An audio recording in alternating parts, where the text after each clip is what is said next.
So, ladies and gentlemen, yesterday was Workers' Day, and what a Workers' Day it was. But before we get into the main video of today, can I yet again remind you, if you haven't already, please subscribe to the channel. It really does help. I'm so close to 130,000 subs, and for everybody who has subscribed, thank you so much. Your support is much appreciated. So let's get on to the Workers' Day speech done by Ramaphosa. So first question on the block was, are you firing Godongwana? The answer was no.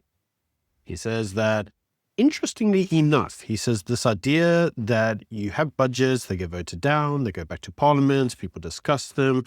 He says these are all signs of developed economies and democracies. He says that this is exactly what you'd expect. People are now reading the budgets, they becoming more informed on them, they have a better idea of what they say, and they're engaging with them. And I would agree that is what we tend to see in many countries. And he says that unlike in previous administrations, the ANC is no longer able to ram through whatever they want and just get away with it. Now they actually have to be negotiated, discussed, and in many instances amended. And that's exactly what he says should be happening in a thriving and developing economy. I agree, but hold that thought because we're going to come back to a lot of it. So the next thing that happened at the Workers' Day conference was that COSATU stood up and had a bit of a speak. And what COSATU said is actually more interesting, because they said now that the budget is due to go back, they're predicting that workers will be fired, and as a result, the government sector may shrink, because obviously we're going to have to tighten our braces and our belts because we have no money. Now, the president of COSATU said, and I quote, "We demand transformation, not tokenism. We demand distribution, not cosmetic reforms. The state must serve the working class, and not a few elites. We do not wage a struggle to see the state become a big playground for thieves." That's true. Playground is a big struggle for thieves. But I find it interesting that they talk about distribution and transformation, because you see, COSATU's biggest issue right now is that with the decline in the state, they're losing members. And by losing members, they're becoming irrelevant. Now, the reality is that they then go on to say that we don't want to have the ratio of nurses to patients, of teachers to pupils, police officers to communities to shrink because of austerity measures. And I'd say, yeah, I agree.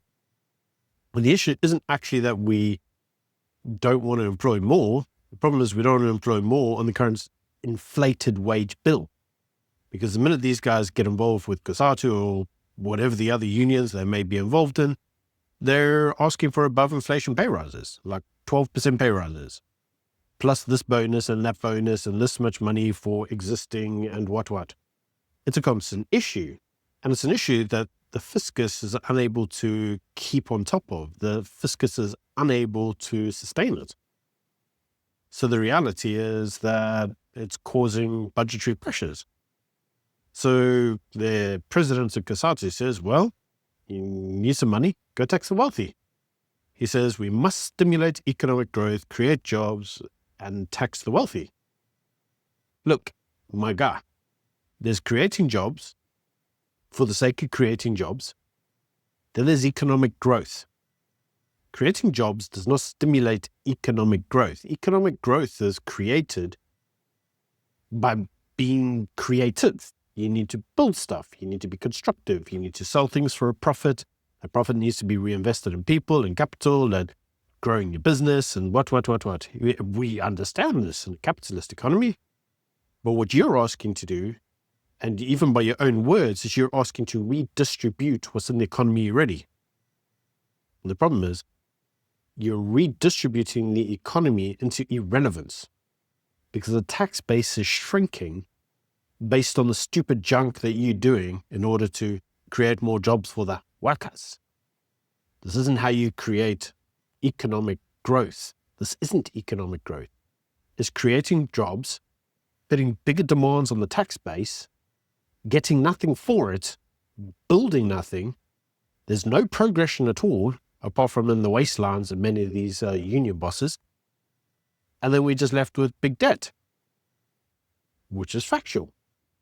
Now, you see, why this actually all becomes interesting is that the ANC is conceding that they can't just ram through budgets anymore. They actually now need to negotiate with the GNU and set priorities. And those set priorities mean that, to be honest, they need the agreements of other parties because they've just seen what a kerfuffle this can cause. And the ANC's impasse with the budget could be classed as being positive if the ANC had an understanding that it wasn't in charge. But it doesn't. It still thinks that it's a majority party. And I'm going to use the example of Fikile Mbalula. We love to love Mbalula because he's always got weird things to say. Now, Fikile has specifically singled out the DA's challenge to the Employment Equity Amendment Act, which the DA now says that they will challenge in court. And according to Fikile, the DA's hatred for transformation is just shameless, and it's become shameless. Apparently, the only reason that the DA have done this is because they are against inclusive economic growth. Yeah, no, I don't think so. And apparently, according to the DA, they're against divisive racial quotas. But don't worry, Mbalula assures us they're not racial quotas. They're, I don't know, what are they, Mbalula? Apparently, they're targets. Targets? No, they're not. They're guidelines. Dude, none of these things carry economic consequences. If you're just giving people some suggestions, you don't fine them for not achieving them. They're racial quotas. Don't lie to us. We're not stupid. Now, according to Mbalula, the mere challenge of these quotas is an attempt to defeat the hard-won labour rights that generations of workers had fought for. And apparently, the VAT increase shows a degree of political extremism and extortionism. Because according to them, what they're trying to do is push to just dismiss workers without due process, dismantle affirmative action, and roll back transformation. And all these guys want is progressive, legal, constitutional frameworks that protect workers. It's a load of rubbish. This is not what it does. You can't say that what this is doing is in trying to create workers' rights. You're not creating workers' rights, you're infringing on the rights of the employers. You're infringing on the rights of the employers to employ the right person for the job based on a quota. Quotas do not equal economic growth. We all understand this. Apart from the ANC. Because apparently the only reason that you would go against this is because you have apartheid nostalgia. Yep, apartheid nostalgia. This is madness. Now, what's actually going on here?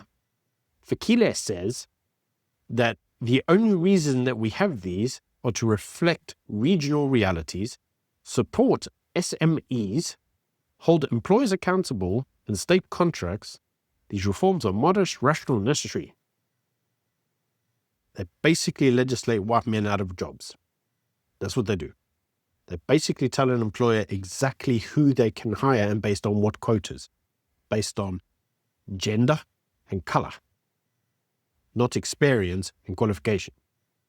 Fikile doesn't like the DA challenging this because they think that because the ANC has these positions, the DA should follow them.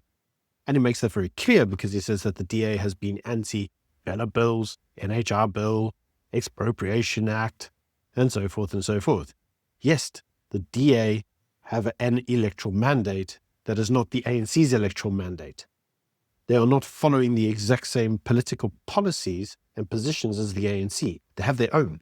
They got elected to. And so the mere fact that they're not following the ANC's political program means that they have an apartheid nostalgia. But we're told that being in this kind of government is a good thing because then they can all negotiate their positions and do things on a centrist type position. But the minute they do, ANC cries foul. Why aren't you just following us? You must be anti-progressive. Apartheid nostalgia. Pathetic.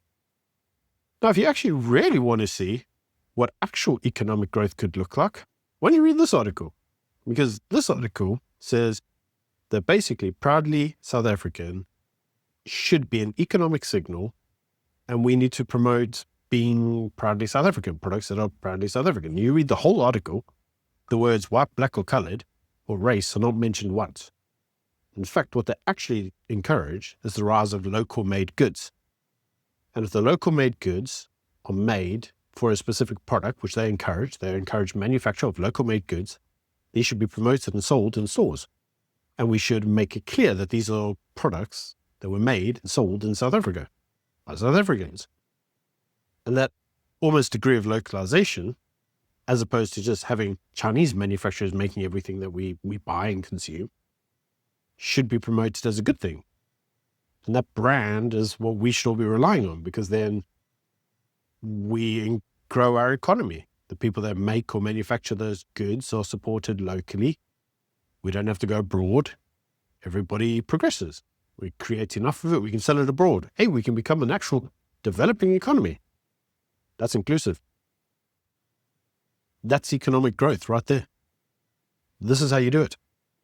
You don't create economic growth through quotas, hiring criteria, race-based legislation, onerous licensing criteria, government involvement, BE programs. These things don't create economic jobs. This isn't transformation. Manufacturing, promotion, and selling of products locally, encouraging the localization or the buying or selling of localized products, becoming a manufacturing hub, and supporting individuals to do that, they do. There's plenty of products that we consume from America, China, and what that could all be created in South Africa. That's the way to do it. And this article very well highlights exactly just that. But anyway, these are all just my views. Do let me know what you think in the comment section below. I'd love to hear from you. Until Monday. Bye.